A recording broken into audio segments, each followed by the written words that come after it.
Hello race fans, it's Peter Partee from Partee Racing. I'm here with Chris Nurr, our lead designer.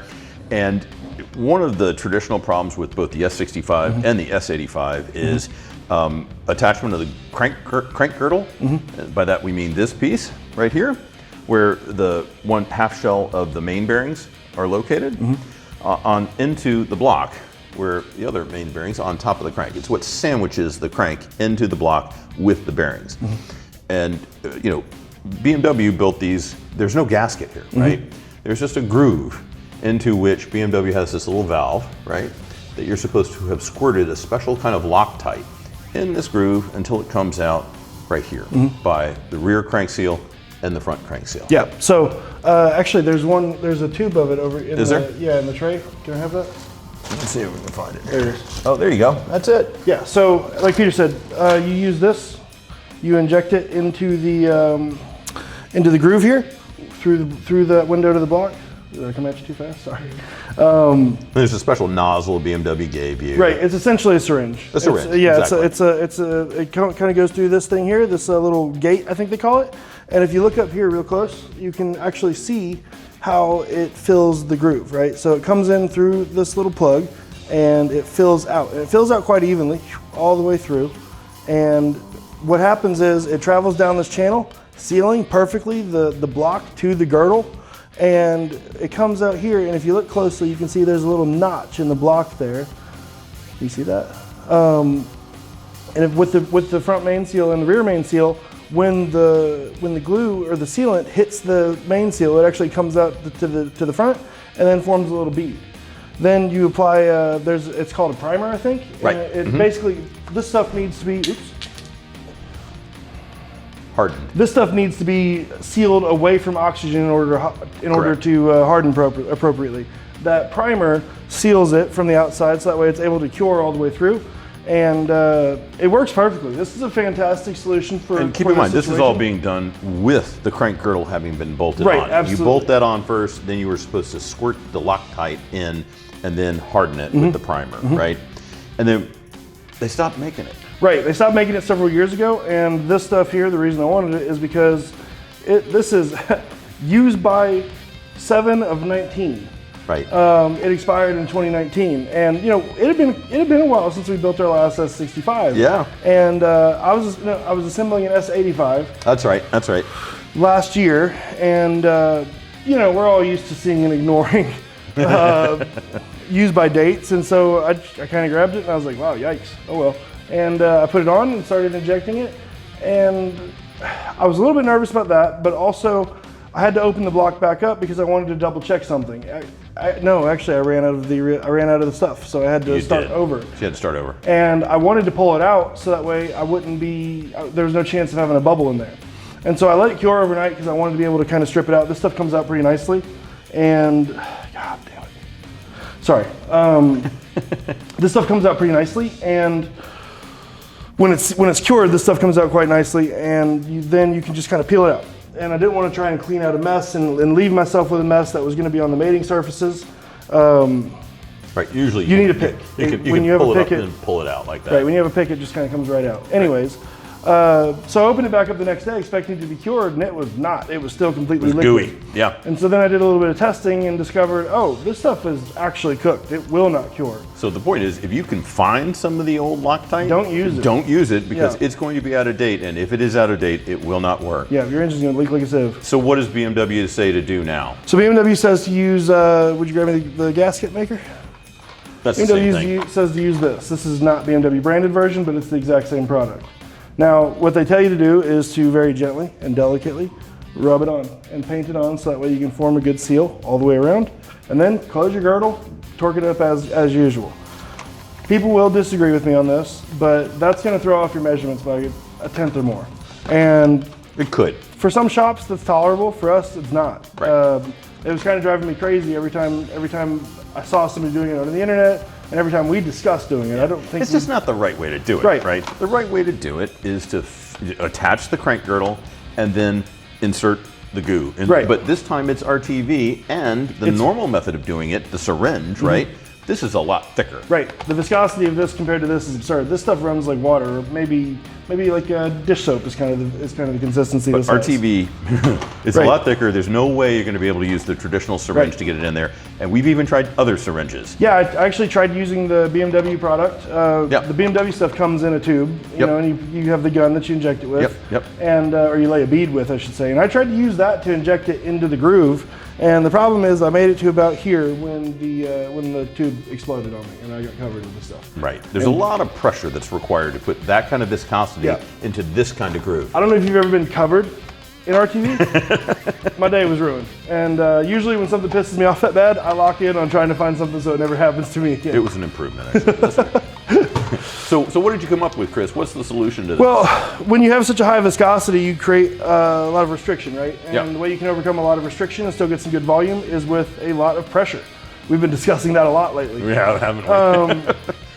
And so, obviously, the plastic part was too delicate to build the pressure that I needed. Indeed. And so I wanted to come up with another solution that's really simple and can be done. You didn't want to wear any more RTV? No, I did not want to wear any more RTV. I wanted to come up with a simple solution that can be done anywhere in either an environment like this, or even if you were trying to put the girdle back into the engine inside the engine bay for some psychopathic reason. I don't know why you would want to do that to yourself, but I can imagine somebody will try. Somebody might. They were swapping main bearings in situ. Yeah, that's... I don't know. Don't do that. Please don't do that. Don't do that. Please don't change main bearings in the car, please. So anyways, the idea that I had is, we've already got this hole drilled into the block here for the original injection system, and it's almost exactly the right bore for an M8 tap.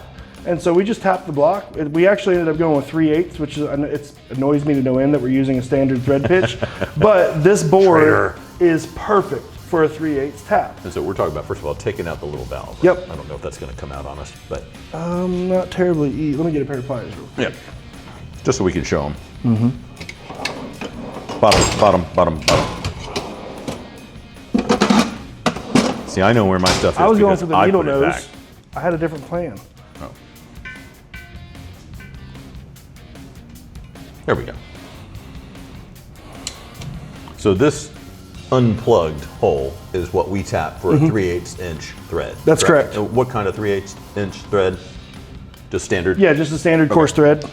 Keep it simple. I don't want to add complexity anywhere that I don't have to, right? Agreed, of course. And so this thread's in, like so, to your block. And the girdle, obviously, you tap it while they're together when you take your first measurement of your mains. Of course. So that way you open it back up, have the opportunity to clean all of this stuff out before you put the engine together for its final threads will assembly. match when you put it back together. Exactly.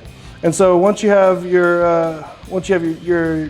tap set, or once you have your bore tapped, then you do your final assembly of the engine. You have your crank in, everything's put together for the last time. Then you'll come with your syringe here, if you want to call it that, and you will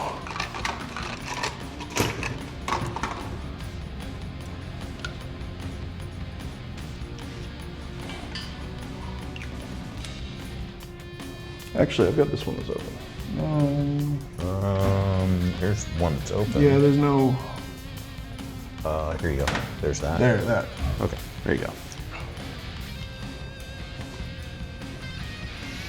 Been doing a fair number of S65s and S85s recently. Yeah, we're running through this quite a lot. I think this one has done 4 engines now. Yeah. And that's the nice thing about this too. As long as you keep it clean and you reset it after each use, it's infinitely reusable. And so to be clear, Chris designed and developed this tool for our use.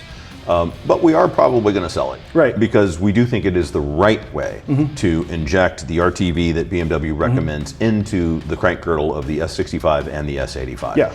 And it is a foolproof way of doing it. So show us how it's done, Chris. So honestly, I overthought this part a lot. I was coming up with all these crazy systems. Unusual of you. You never overthink or overdesign. So I was coming up with obsessed about it. Look at Ray over there giggling.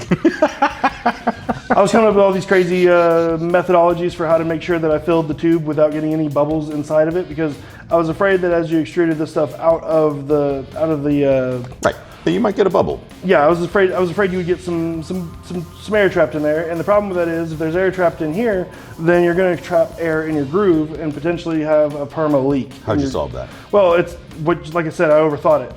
The viscosity of this stuff is so thick that if you cut a nice big opening here on the end of your nozzle and just insert it, and then you just simply squeeze it in. It creates a glob right there at the end of it, inside of here, and then it just extrudes one nice big section of the gasket maker all the way through to the tip. And then once you see it coming out of the tip here, then you're good to go. At that point, and you will have overfilled it, so you kind of want to squeeze it out as you fill. You want to fill it as you remove it, so that way it's completely full. And then you're gonna inject. You're gonna install your plunger, and now you'll notice. Sorry about that.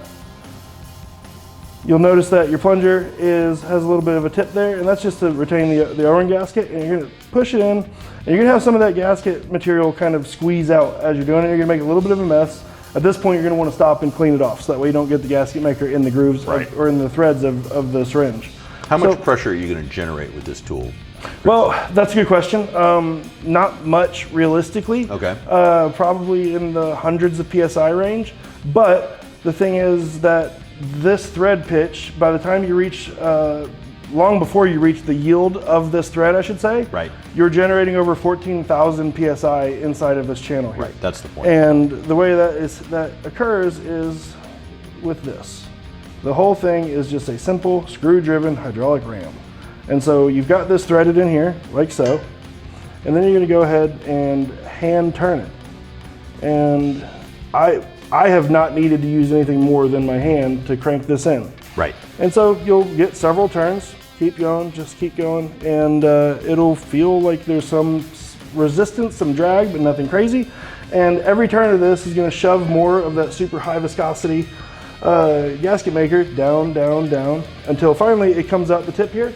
And you'll be able to see it. I think we have B-roll footage to be able to give you guys. Yeah, let's show them on this engine. This is an S65 race engine that we're building for a customer. It's going to be installed with a daily dry sump in the car next week for an April 6th race date. And here is the point at which we threaded the combined plate and block. It's already been filled with RTV, and you can tell how it traveled back here. And then now if you look at the rear main seal, you'll see where it came out here and here on the block. And of course, it came out from injecting it on this side right here, and then there's another hole that's threaded on the other side for it to come out right here. When it comes out here and in the front, then you know to stop. Yeah, right? It should happen within a turn, like both the RTV should come out of the rear and the front within 1 to 2 quarter turns of each other. It's not simultaneously all the time, but very close. Very close. If you've been going for a while and it's still only coming out of one side, there's something's wrong. Something's up. You need to open the block back up and see what the obstruction is. Right, something's not working. Let me ask you a question about this, Chris. Once you've got it in and you're twisting it with your hand, how do you keep it from trying to thread further and further into the block as you do so? It doesn't. It just doesn't? All right, there's enough force to keep it from doing so. Essentially, yeah. You're not generating a ton of force on the threads because the only force that's trying to twist it in at that point is the nut kind of sliding around it. And there's some drag there, but I've not experienced yet where it creates so much force that it causes any marring on the threads. Like I said, we've done 4 and this one's still perfect. Yeah, good. Now it does usually get tight enough in that process that you're not able to just twist this out by hand. Okay. And what we've been doing is just grabbing it with a pair of pliers. Okay. But in the final version that we're going to release for sale, you're going to put a square on it. Yeah, it's going to have, it's either going to have flats at the end or it's going to have this same outer diameter, so that way you can just grab it and twist it. Got it. So in any event, the point is you're not going to be just drilling it deeper and deeper into your block until those threads give way. That's correct, no. Yeah. And they're not going to give way anyway with 3/8 inch threads, but you're not going to test that proposition, because when you get to the point where you're unable to twist it by hand, you're going to have something to hold the tool steady and then twist. Well, and correct me if I'm wrong, Ray, you've done this a couple times too now. I've done it a couple times. Have you ever needed more than just your hand? Yeah, so. Okay, so there you go. It's really unnecessary, but we're overthinking a little bit to make sure that that does not happen. Honestly, there's debate between John and I of whether or not we're just gonna get rid of the flats altogether and go to a knurled finish. Oh, because the one time we did use a wrench on this, we discovered it was because we hadn't lubed the aluminum, and the threads were actually marring to each other in here. Okay, so that's an important point. When this is used, it is good to lube the threads. I mean, anytime you use threads in a tool again and again and again, it is going to generate heat. Right. And it is going to wear the threads if you don't provide some lubricant. Peter doesn't know this, but the reason I didn't mention that is because the retail version is going to be steel, and that'll be a non-issue. Oh, gotcha. So, he doesn't as I tell said, me everything. You know, I'm always doing so much. You man can't keep up with me. We're gonna have to. His pay just went down 20%. I already did it for the love of the game. Yeah, so bottom line is, in each one of these, like each fill up of the cartridge, if you want to call it that, you've got more than enough RTV to do both sides of your block. Right. 65 or 85, it doesn't matter. So you'll be able to do one engine per fill up on this. As I said, you're going to want to clean this out with some brake clean in between every single usage, because if you leave any of that stuff in there, this becomes a paperweight. And you want to do it right after you use it. Yeah, immediately. Right? You don't want to your give it any RTV time. hardens in this thing, oh boy, it's going to be a bitch to get it clean. You sit this down and forget about it for a few hours. Right. Don't do that. Go to Clean it out if you parteeracing.com. want to, or you can order another one from us if you want, but that's not ideal, right? Yeah. So it's really a pretty ingenious tool, I think, Chris, don't let it go to your head, that you've come up with for doing this the right way. And the thing I love about it, right, and you know this, I'm going to wax poetic here, is this is our way of doing shit. I mean, we don't like half-assed methods of doing things, and we think smearing the RTV into the groove, yeah, it probably works in 80%, 90% of the cases exactly as it's supposed to, but it's not the right way to do it. Yeah. And so we wanted to come up with the right way to do this in a way that would just, you know, satisfy all of our criteria, and this does. It just seems so incongruent with everything else that we do around here. Like, we chase perfection so hard, we chase precision so hard in everything we do, that for the final step to be just smooth some RTV on there, it just seems doesn't so, seem right, right? Right. I mean, and look, you know, it's like we balance things down to 1 gram. Industry standard is 5 grams, right? And I've had this argument with so many people, like, oh, you're just doing make work. You know, it's no difference. You know, the whole point of it being a 5 gram balancing criterion difference is that below that makes no difference. Right. Well, actually it can. In some wriggling circumstances, it's unlikely to, right? There's a probability associated with that tolerance. We like to minimize that probability as much as we reasonably can. As much as we can, everywhere we can. Right. If we can balance down to 1 gram, why the hell not do so? Yeah, it means a little bit more work, and yeah, it may mean that it's reflected in the cost structure of our engines. And so you might think, oh, well, I'm paying for gratuitous work. Maybe a little. Yeah. But you're also paying for the best work we know how to give you. If you want an inferior build, go to carbon.com. Oh! He said that. Bleep me out if you have to. Sorry, Steve. In any event, you know, this exemplifies, I love that word, exemplifies what Partee Racing is all about. And you can think that that's bullshit all you want to. I don't really care. The bottom line is this is the way we do things, and we do it this way because we are all OCD people about what we do. And we love what we do. And so we can't help but do it the way that we do it. So we're going to have this for sale on the website probably in the next, I don't know, 3-4 weeks. And I promise you it is the right way to attach and seal your crank girdle for your S65 and your S85. Far superior to just smearing the goo in the groove and bolting it together and hoping for the best. Thanks.